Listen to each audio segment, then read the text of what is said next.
Hello, everyone, and thank you for joining us for the first session of Cherry Bekaert's 2025 Government and Public Sector Virtual Conference. We have well over 1,000 registrants from 38 states, and we are very happy that you're here with us today and on Thursday. My name is Danny Martinez, and I'm a partner with the Cherry Bekaert's Government and Public Sector Accounting Advisory Group. So this conference content is designed for anyone responsible for financial accounting and reporting for governments, and anyone interested in protecting and improving the efficiency and effectiveness of your government or public sector organization. We'll be discussing various hot topics, recent developments, and best practices tailored to the government and public sector. This year, we're providing 8 sessions over 2 days for a total of 9 CPE hours. I am thrilled to introduce our special guest speaker for this first session of the conference, Emily Brock, Director of the Government Finance Officers Association's Federal Liaison Center. She will be giving a public finance federal update and provide insight into the future of public advocacy and public finance. As director, Emily leads the coalition and advocacy efforts of the Public Finance Network in Washington, D.C. Her advocacy includes anticipating and responding to federal legislative and regulatory activities that impact the finance functions of state and local governments and public sector entities, including tax reform, municipal securities disclosure, and public pension and benefit issues. But most importantly, she's also a government conference celebrity. I've been trying to get Emily's autograph since 2019, but she's always surrounded by admirers at any conference. So maybe my luck will change in 2026, but with that, everyone, please welcome Emily Brock. Thank you, Danny, my friend. I'll give you my autograph any old time. You know that. Appreciate so many folks calling in from all over the country. I understand there's a concentration of fellow Virginians on the call, along with North Carolina, where I am right now, on the Outer Banks. So here I am, ready to give you the federal update from paradise. Lucky for me. But what I want to make sure to do is to make sure that you all are equipped to understand what is coming at you with the federal government these days. So thanks again for the invitation. I'm very happy to provide an overview, but it is going to be a little bit like a fire hose as usual, typical Emily style. I'm going to start talking about where we've been, where we're going, and what to expect in the near future. As public sector accountants, you all have a lot of new things coming, especially as a result of what's called the One Big Beautiful Bill Act, OBBBA. I always want to put another B in there, maybe 2 more Bs, but we'll talk about that, and we'll traverse what it means for you to better understand and to better do your own job as in public sector accounting. So a little bit about where we've been. Now, the 118th Congress ended in January of this year and then ushered in the 119th. If we could do a little bit of recall from the 118th, there were 3 speakers of the House, 4 continuing resolutions. That's one kind of statistic I love to say to GFOA members, because how many times has your local government or state government just not passed a budget? It's off. It is rare, if at all. No, Congress does it all the time. Passing budgets is not their jam. So making sure that they are continuing to fund the federal government is a notion called a continuing resolution, or a CR. We'll continue to see those in use as we look toward the 119th Congress. 2 members of Congress were indicted while in office. There were 9 attempts to impeach Biden administration officials. 1 lawmaker was removed from office, and 315 bills passed or were agreed to by both chambers. Now, it seems like a lot, but it's actually not. Less than 2% of the total introduced in the 118th Congress actually passed, and we like to call those post office bills. That's a naming of a post office. It's certainly non-controversial stuff that passed. That's what happens when you have a divided Congress. Now, where are we going now that there is President Trump in the office and there is a Republican House and a Republican Senate? We've kind of seen this before. We saw it in 2017 when the 2017 Tax Act passed. Oftentimes when it's a singular party, the singular party mobilizes and gets stuff done. Now, This time around, what is happening and the stuff that's getting done is often taking a lot of people by surprise. But I wanted to talk through some of the key themes, the large overhead themes that we're seeing this administration this time around with all Republicans inside of the Beltway. First of all, there are shifting of federal priorities. This isn't something that should be too surprising to us. I've been doing this for 10 years. You see a Republican in the White House and then a Democrat in the White House. You see a 180 shift on some of those policies that are prioritized. And I want to talk about two priorities that have been shifted away 180 degrees, and that is in climate and climate adaptation. So President Biden was gung-ho on making sure that we were addressing climate challenges in our country. And President Trump comes in and said, actually, it's not a climate challenge. It is a challenge on energy providing entities. And so, it's kind of addressing energy in a different way, but not green and renewable energy. So that total shift has come and sort of right-sided or tried to, figure out how in the world you're going to address those green and renewable energy projects that were a part of the federal paradigm and now are no longer. The second thing that has obviously come into view from a shifting federal priority perspective is President Biden was very focused on addressing DEI issues through federal policies. And this time around, President Trump has said, you know what, there's actually no DEI attention. In fact, we would like to try to make sure that there is, I believe I saw a document from an executive order the other day that was talking about, his priority is to treat all Americans equally. So a very interesting shift from one president to another in specifically those two categories, among many others. I want to also say regulations are on ice. Regulations have effectively stopped when President Trump came in. President Trump said, for every one new regulation, you should get rid of 10 regulations. This is the Republican ethos. This is something that President Trump said on the campaign trail. And so we're starting to see that in our area, in particular, carrying out of EPA regulations at local levels, in monetary policy through the SEC. We're starting to see some slowing down of regulations that seem to be at top speed at the end of the Biden presidency. A skinny administrative state. So we all know about DOGE. It wouldn't be a federal presentation if I didn't say those four letters. The Department of Government Efficiency came in and removed a lot of federal employees, a lot of folks who are employed in Washington, D.C., but also federal employees that are employed across the country, maybe in your communities, maybe in your states. But that skinny administrative state hasn't stopped. There certainly is more motivation and more attempts for the administration to try to skinny up or shore up the employees of the federal government, which leads us to what GFOA is starting to call, or I'm starting to call, a fend for yourself federalism. If there are fewer workers inside of the federal government, if there is less attention, from a capacity perspective for the federal government to provide, whether it is advice or whether it is funding to local governments, then the local governments and the state governments are in it for themselves. And so you can also kind of see that concept, the fend for yourself federalism, in the evolution of the FEMA discussion, where you have a Secretary of Homeland Security, Kristi Noem, who's kind of saying, we've got to figure out this whole FEMA. At first, when they were talking about we've got to get rid of FEMA, instead it's kind of morphed into we've got to figure out how to shore up FEMA and provide what we think the federal government ought to be providing through FEMA, but otherwise everything else should be left up to the states. And then last but not least, this frenetic international relationships.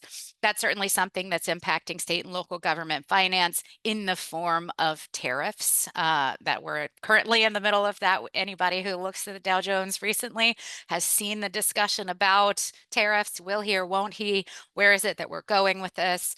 But those big themes are the key themes that seem to be impacting GFOA members, and certainly something that we think is going to remain a constant. Each one of those 5 things is going to remain a constant throughout the next several years. So that brings us to our first polling question. Which big theme is of interest to you and your government? Like I said, these are constant challenges that or constant themes and challenges and opportunities. For example, if you look at regulations on ice, for a local government that might find federal regulations to be unfunded mandates in certain circumstances, one could think about opportunities or ways that GFOA advocacy, along with our partners on the Hill, we could certainly talk with members of Congress about, well, what are the regulations that are important to us that help for us to function? What are the regulations that are overly burdensome and challenging? And again, taking that together with a skinny administrative state, if you don't have federal employees to enforce those regulations, then you are stuck in limbo. So taken together, a really interesting concept ahead. Your number one answer to that polling question was the shifting of the federal priorities. So ditto on that one. That whole the shifting has been a really interesting part of my job and trying to understand how it is that we can play a little bit of offense going forward. But speaking of offense, one of the most important challenges to GFOA members in this administration is trying to figure out, what does federal funding look like in my communities? We've just came off of the ARPA high, and now we are certainly about to approach the hangover. But there are other federal funding mechanisms that are pervasive in our communities, and we're just trying to figure out what in the world is going on so that we can continue to provide public services for members in our community. When President Trump came on, there was a sort of a first 3-week decree. I'm going to try to figure out how I can make sure that I deliver on all of my campaign promises. But it also included a lot of wild things on the first several weeks. January 6th pardons. There was a declaration of a border emergency, a declaration of the energy emergency. Again, that concept, which is it's not necessarily a green and renewable energy problem; it's fossil fuels problem. So there was a discussion about that. Ending of birthright citizenship. My 16-year-old daughter loved number 6 there, TikTok, the addressing of TikTok Corporation as an international corporation and inside of the United States. There was a pause on IIJA, IRA. I will try to minimize the acronyms used, but the Inflation Investments and Jobs Act and the Inflation Reduction Act, Infrastructure Investments and Jobs Act and Inflation Reduction Act, which were 2 funding programs inside of our states. And then the last one, which was the bane of my existence, return to the office. So not only was there addressing the number of federal workplace employees, but President Trump's administration wanted everyone to go into the office, which means the beltway got clogged up. So I started biking. So we've got an opportunity there where there was a lot of frenetic energy when he came in. There was a lot of things that kind of typical of the Trump administration, lots of things happening all at once, but certainly an opportunity for us to try to figure out where we fit. Now, also in the first 3 weeks on January 29th, there was a memorandum that went out of the Office of Management and Budget that said, you know what? We are going to pause all federal funding initiatives, and we're going to do a review of the terms and conditions and the letters of award that were associated with the federal funding, and we're going to address or review each one of those for DEI and climate objectives. Okay, so that executive order went out carte blanche, and I don't know about you guys, but it's both humbling and exciting to feel like the Butterball Turkey Lady on Thanksgiving morning when there is an executive order that goes out of Office of Management and Budget.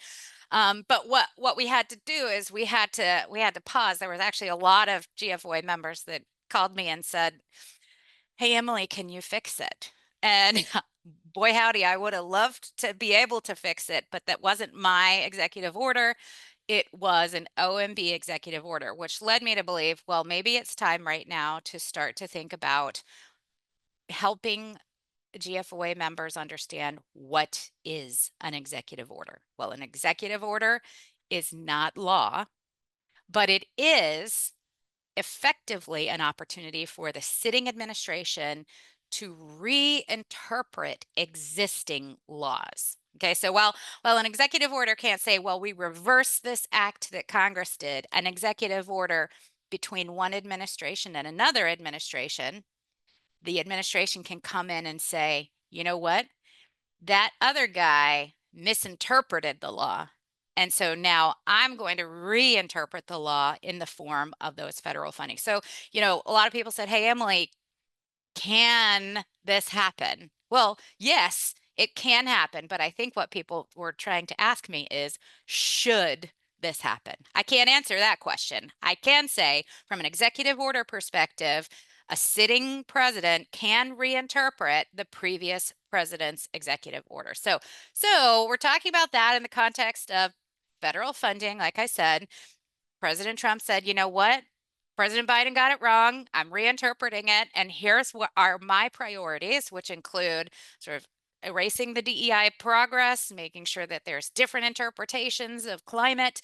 And so that was essentially the executive orders that started to go out. In the context, though, of federal grants, it's a really interesting interpretation because obviously what we saw was litigation kind of popping up everywhere. States were suing the Trump administration, cities are suing the Trump administration because what they're saying is, hey, I signed a letter of award, and technically that is a contract between the state and the federal government, or between the city and the federal government. It is a contract between the prime recipient and the federal government, which is the basis of a lot of the litigation that's going on right now. In those federal grants, there was a contract that was signed, and contractual bases are the foundation for potential litigation. And what you see are a lot of different courts around the country saying, you know what, this has standing versus this doesn't have standing. And there's a variety of ways that each one of those prime recipients, each one of those recipients is arguing that the Trump administration didn't get it right, and therefore they owe them the money from the letter of award that was signed as a basis of the federal award that was signed. Now, like I said, that January 29th memo, it came as a big shock to a lot of members. I'm only laughing now because I couldn't laugh back then. We set up a website that said, hey, the OMB has issued this memo. We're trying to figure out when the funds will be released. A fair amount of all of the administration has been reviewed by Congress. So the impoundments of specific money has been reviewed by the congressional committees. But what's important is on January 29th, we went ahead and set up a website, and that website has gotten more clicks than any other website set up by GFOA. 46,000 clicks in one day. So that goes to show how extremely pervasive federal funding is in our country, to say, okay, well, what is impacted? When will it be released? How will I know? I thought a very compelling question. I remember when the memo was released, I was in the Dirksen congressional building, and I was sitting there with a Department of Transportation director for a large state, a purple state. And I looked over to him and I said, how does this make you feel? And he said, I feel like I have a $350 million payment due to me, and I want it. So really quickly, there was a discussion, I think, as soon as that memo went out. Transportation officials, for example, were saying, you know what, if there's discontinuity in the federal funds that were promised according to my federal award, then I am going to break the contract with my third party provider of, let's say, asphalt or paving. And that can be a real problem when it comes to defaults, right? So that was a really interesting, tenuous period, I think, in a lot of communities across the country and states. But, going on and looking and trying to investigate each one of those disruptions of federal funding has been a priority for us. So speaking of of our member alerts, we like to say at GFOA that the member alerts are our most effective form of communication because we only do them when Rome is burning. We only send out member alerts when there's something really to pay attention to.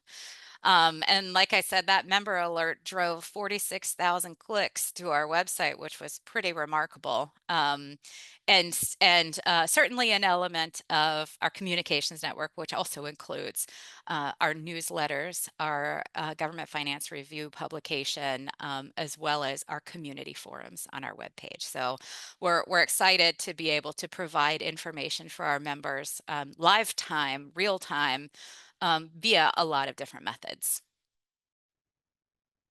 Okay, so we got a lot of, Danny, we got a lot of requests to sign up. So we'll make sure, if you have a GFOA membership, which as you all know, we are going through our membership transformation right now, you as a member of GFOA will automatically receive them unless you opt out. Okay, so moving on. Like I said, that January 29th memo, we knew that there was a review of all federal funding, but what we're receiving as sort of advocates on the Hill is sometimes leaked terminated grants list. And unfortunately, I don't feel comfortable enough sending out leaked lists to my members. In fact, it's incredibly hard for us to track down exactly what funds have been withheld, what funds have been terminated. Together with National Association of Counties and National League of Cities, we kind of have a member network going where we'll say, was this actually terminated, or are you waiting, or has it been impounded, or where is it that this money is? So we're doing a lot of sleuthing right now just to make sure that we understand where the terminated funds are. But generally, they are in Department of Transportation, and when it comes to the IIJA funds, but also that those renewable energy projects. So again, going back to sort of the climate discussion, those renewable energy programs have effectively been terminated and the funds have been impounded. We also found out the other day that this was on June 30th. On July 1st, institutions of PK-12 education were expecting distributions of Title I through Title IV education funds. Now, this is different than a grant. This is actually an appropriation of Congress. And $6.8 billion was withheld on June 30th, the day before states were expecting to distribute those Title I through IV funds to their schools.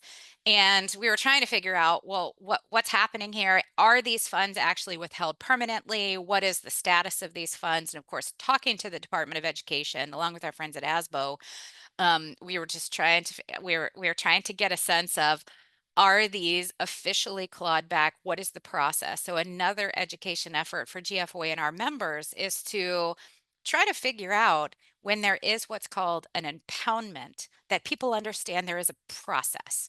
So in 1974, Nixon was president. Nixon had withheld a fair amount of congressionally appropriated funds through various parts of the administration.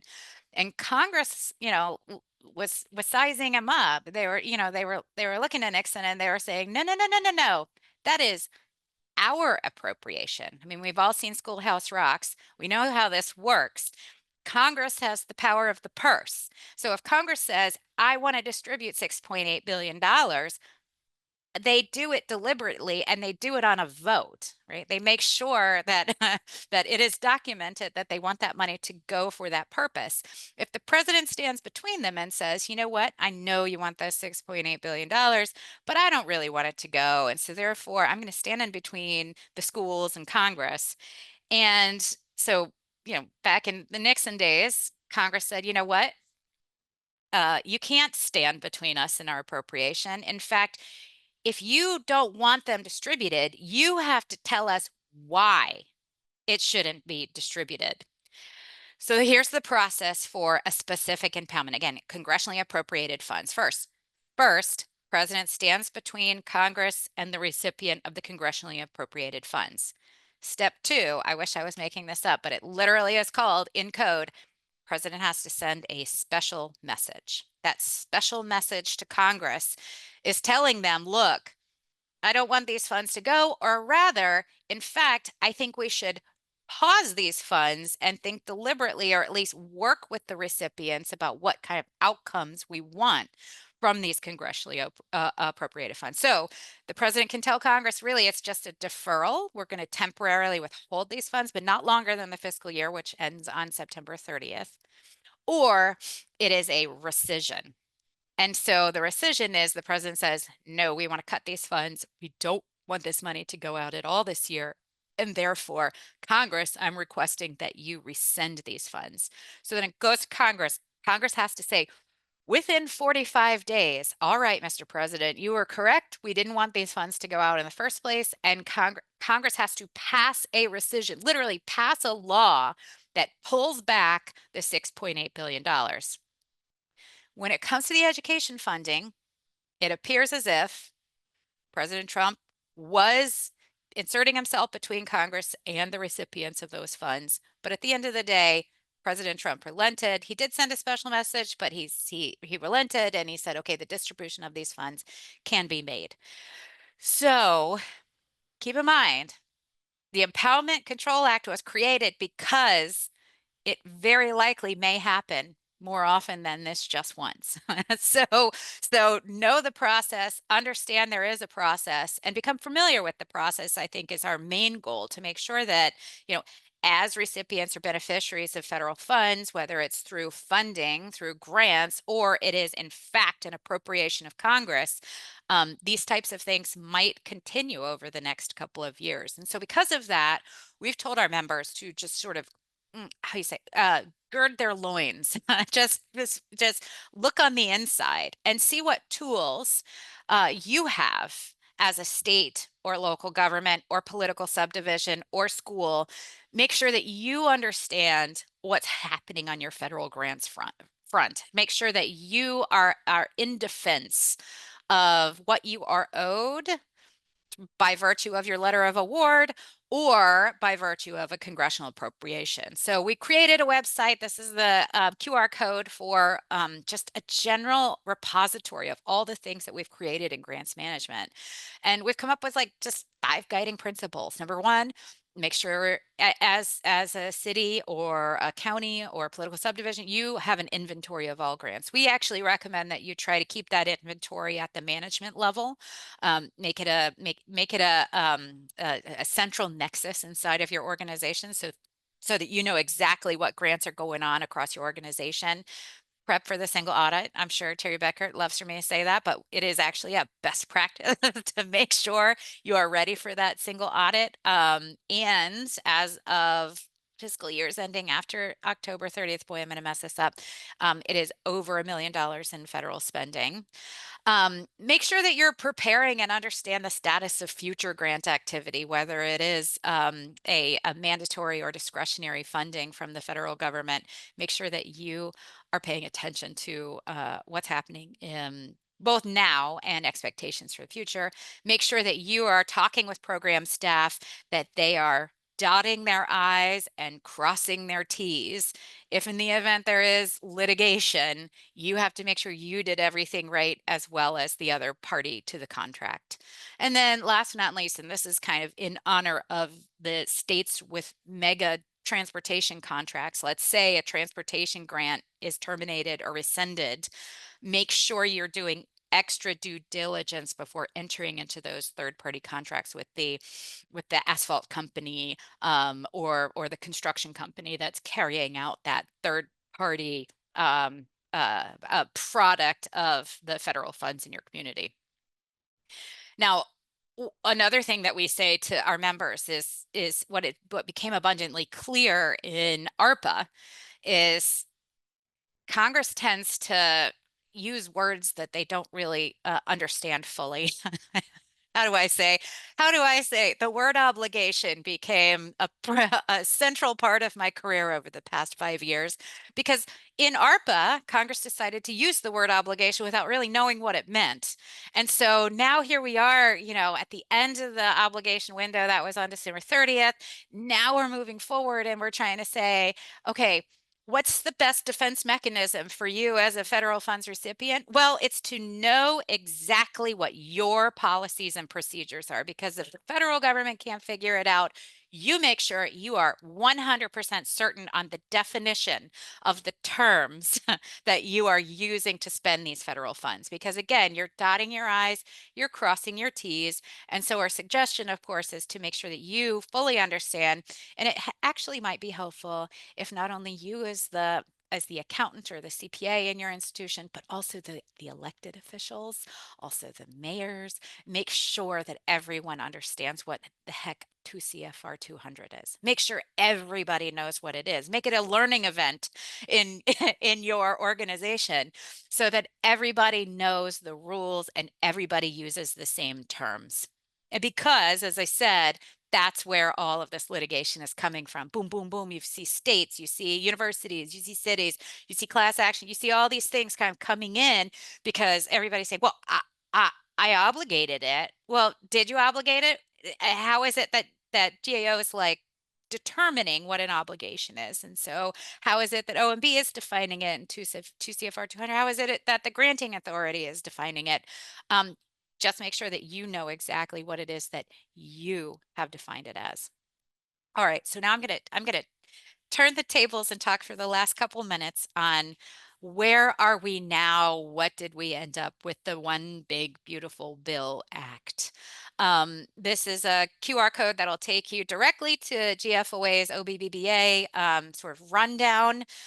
But as you can imagine, as you know, 10 years doing this, I've now seen 3 comprehensive tax reforms. And so this one was one that I think with GFOA and our organizing all of the entities in our coalition. So by that I mean we call it the Public Finance Network, and it's GFOA, National League of Cities, NACO. I've mentioned United States Conference of Mayors, but also treasurers, water, public gas, public sewer. I mean, we kind of run the gamut. There are 43 organizations that meet every other week, and GFOA organizes this just to make sure that we're all on the same page. So in the event of a huge comprehensive tax reform, we are together in what we say. Not just GFOA's 26,000 members, but the millions of public servants who are part of the state and local finance network are together when we see a threat or a potential threat coming our way. And comprehensive tax reforms are a threat because comprehensive tax reforms always carry the capacity of federal preemption, right?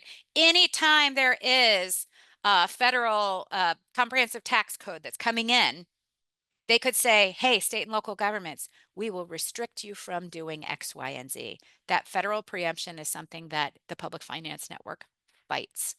This time around, boy, OBBBA was all over the map. I mean, wildly all over the map. We knew what they wanted to do was to continue the 2017 Tax Act, right?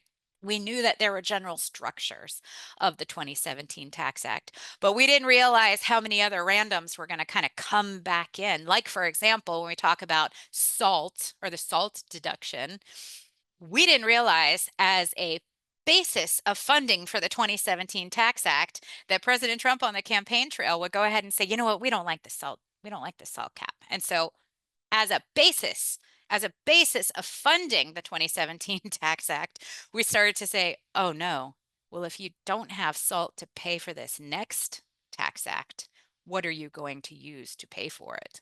So there was a lot of things where we were just trying to figure out, we were trying to figure out what are the pay fors, what is it that's going to be creating this? But in the process of creating One Big Beautiful Bill Act, there were a lot of people who are saying, there is no way they are going to have this on the president's desk by July 4th. I know you all heard it. I heard it. Everybody heard it. The press wrote it in the editorials. So, you know, and I'm sitting there thinking, well, clearly you guys don't remember the last Trump presidency. Like, whenever there's a challenge that's saying, oh, you can't do it, guess what? It happens. So we were effectively mobilized up front. We wanted to play offense. We didn't want to play defense. So we went in and we said, what are our big asks? What are our big things that we need to make sure we look at? Well, I'll go through each one of these, what we ended up with. But SALT was a major challenge between the House version and the Senate version. The Inflation Reduction Act, we knew we were going to lose on that, but we didn't know exactly how much would be taken out, how much would be taken away. We knew we were going to be winners on the low-income housing tax credit, but we didn't understand that where we didn't know, which was where the difference between the House version and the Senate version would be. We knew everybody wanted it.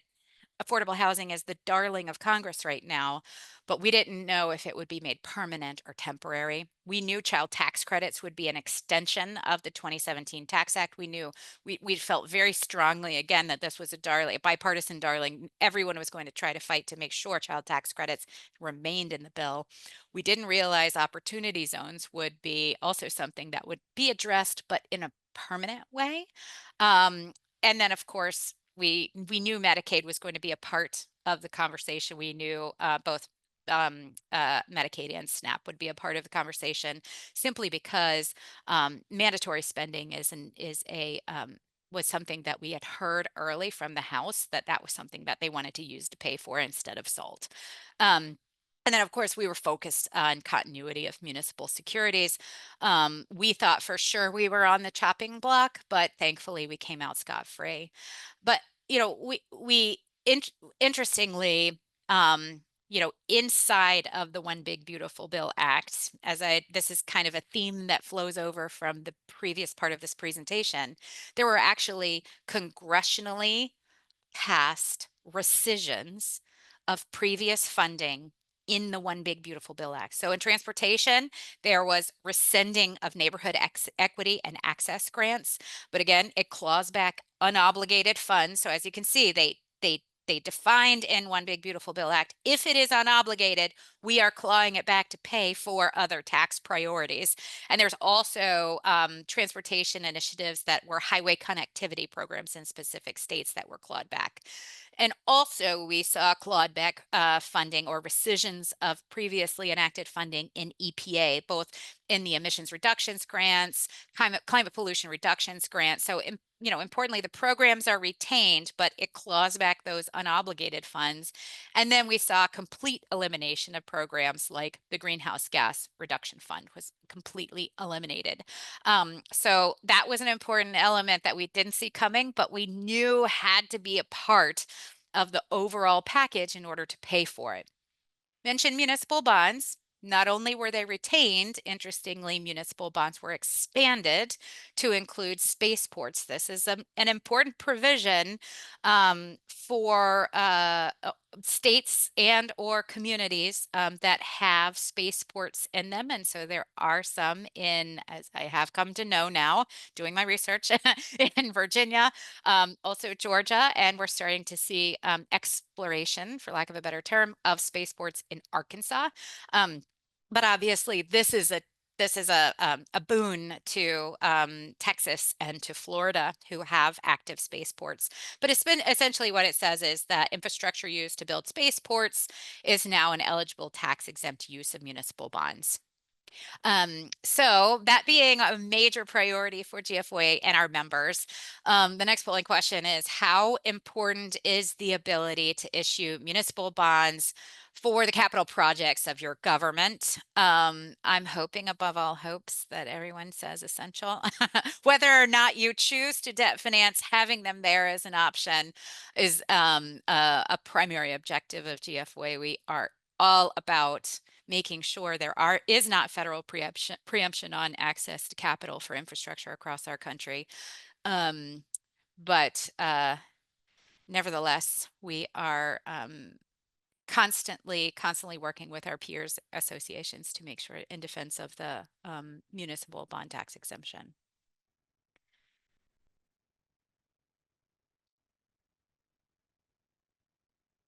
Yes. All right. Majority.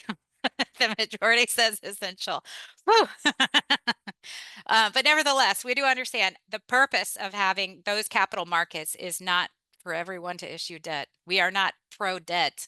We are pro ability to find access to capital in all facets of the organization, whether that's through municipal bonds or cash financing or otherwise.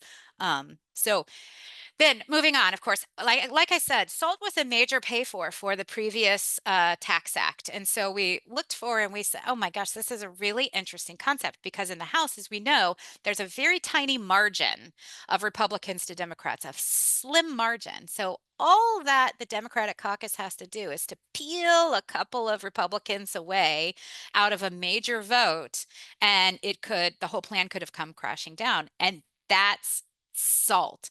We heard about salt more this time around than we did last time around, simply because you had Republicans from the New England area who are saying, you know what? Salt is my major priority. At least 5 of them said salt is my major priority, and I will vote against this tax package if you do not raise the salt cap. So that is a sticking issue for a slim majority in the House. And essentially what we saw here was that the House Republicans were saying, give us $40,000. The Senate said, all right, we'll give you $40,000, but we're going to make it temporary. So here you see the timeline.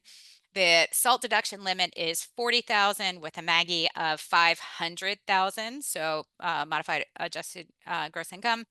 And so between 26 and 29, the annual cap and the minimum income allowed is going to ratchet up by 1% until it comes crashing back down in 2030 from 40,000 cap to 10,000. So again, another discussion for another day, but that was the provision that remained temporary. The Inflation Reduction Act, if many of you may be in communities that were pursuing what was called, some people called it direct pay, but it was actually called elective pay. Elective pay was the opportunity for public entities to invest in green and renewable energy projects. And once those projects were placed into service, it essentially allowed your public agency to file a 990T and to receive an elective payment of a specific credit depending on the project. So we worked really hard with APP, the American Public Power Association, to go ahead and give us that option. Why not? And we actually saw great success from many communities and schools and some states. But since then, what happened? The Senate looked at the One Big Beautiful Bill Act and said, you know what? We're not into this. We aren't interested in extending the credits for elective pay. But they didn't do away with the elective pay underlying statute.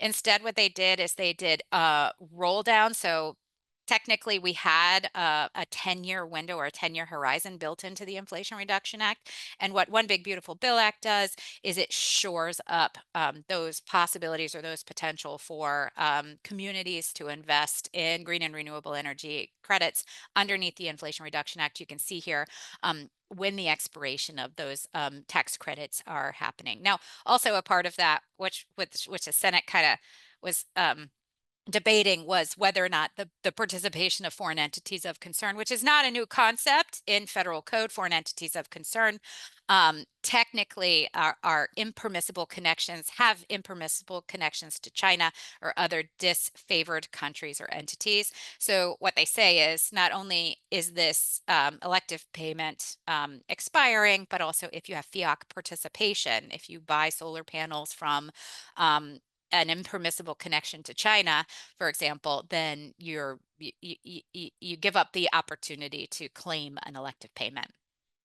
As I said, the low-income housing tax credit was pursued not only by the affordable housing advocates, but also by GFOA and many of our public finance friends. What's important about low-income housing tax credit is all the states were pushing up against their private activity bond cap for low-income housing.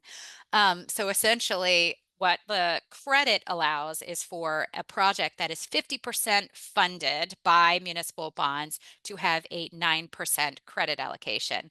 So what this did is it shrunk the permissible cap, or that threshold of bonds on each project, from 50 to 25%, and it increased the credit allocation. So what that does for a state that's pushing up against the cap, if you essentially half the amount of bonds that are needed to claim the credit, then you can create twice as many affordable housing units. So this is a huge win for the affordable housing community. I've seen some numbers that say this will increase stock of affordable housing, multifamily affordable housing, by 350,000 units, which is an incredible opportunity, I think, for communities across the country.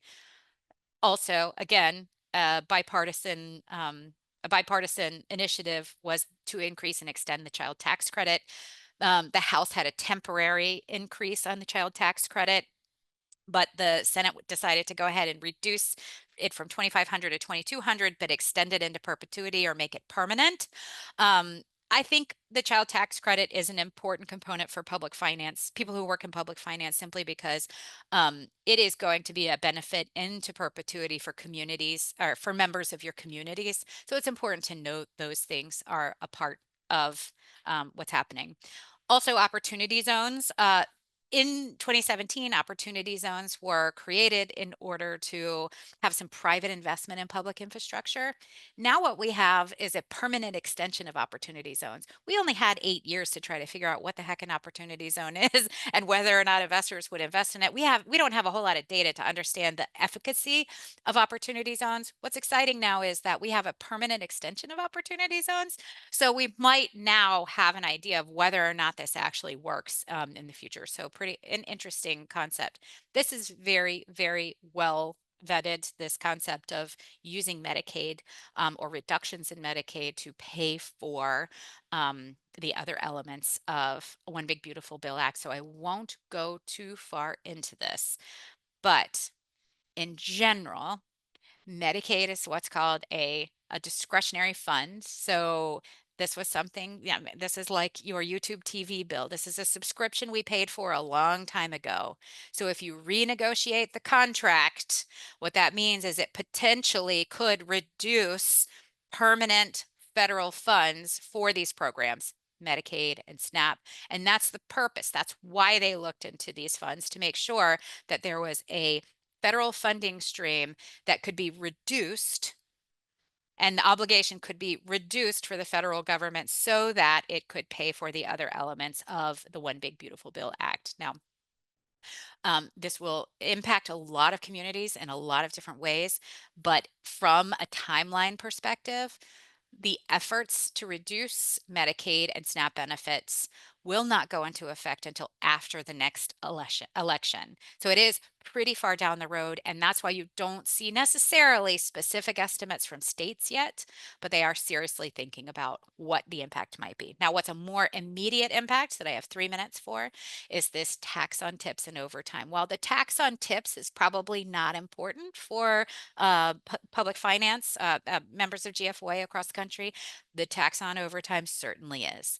One thing that you need to make sure that you understand about the tax on overtime is that it is retroactive.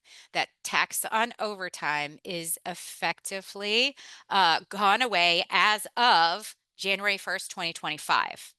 Now, the challenge, of course, is that we're halfway through 2025, if not a little bit further through halfway through 2025.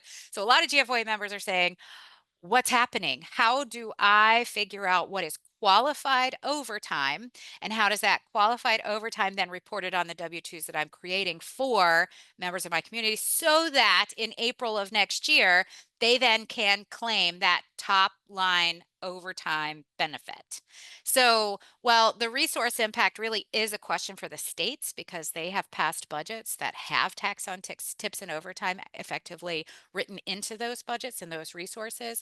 What's a bigger challenge for us is that administrative impact. And what we found is, we're reading the law, just make sure you're paying attention to the definitions in Section 7 of FLSA. Section 7 actually has a specific call out for public sector employees. So there are clearly defined boundaries of what is Section 7.